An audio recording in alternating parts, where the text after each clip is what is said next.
Dobbiamo sbarcare ora, non possiamo allontanarci dalla costa in condizioni di sicurezza con le persone a bordo. Stiamo vivendo una situazione di forte ansia, ha dichiarato il comandante della Open Arms, e questo rende la situazione ingestibile a bordo. Non possiamo mettere a repentaglio la sicurezza e l'integrità fisica degli immigrati e dell'equipaggio. Questa è la nota di risposta a Madrid dopo 18 giorni di attesa di fronte all'ostinato no del governo italiano e del ministro dell'Interno Salvini, dopo che la Spagna ha offerto la disponibilità in un porto diverso e più vicino. E mentre il ministro Salvini ribadisce il suo no allo sbarco, dopo la nuova offerta del governo spagnolo del porto più vicino di Minorca nelle Baleari, e la ONG sostiene di non essere in grado di riprendere il mare, il parroco di Lampedusa lancia un accorato appello alle autorità.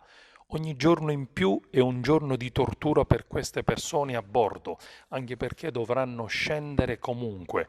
L'arrivo di altri migranti con barconi a Lampedusa, l'ultimo la scorsa notte, dimostra che non sono le ONG a prenderli a tutti i costi, perché comunque in centinaia continuano ad arrivare.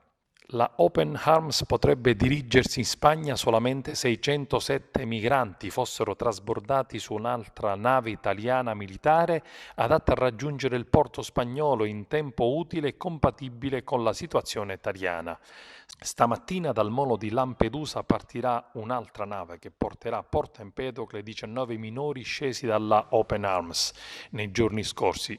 I restanti 8 rimarranno invece nell'hotspot dell'isola, grazie alla Spagna per aver offerto un porto alla Open Arms, anche se con troppi giorni di ritardo. La nostra guardia costiera è ora a disposizione ed è pronta ad accompagnare la ONG verso il porto spagnolo e a far sbarcare lì tutti i migranti a bordo. Lo ha detto il ministro Toninelli, che ha poi sollecitato l'Europa ad affrontare una volta per tutte la situazione.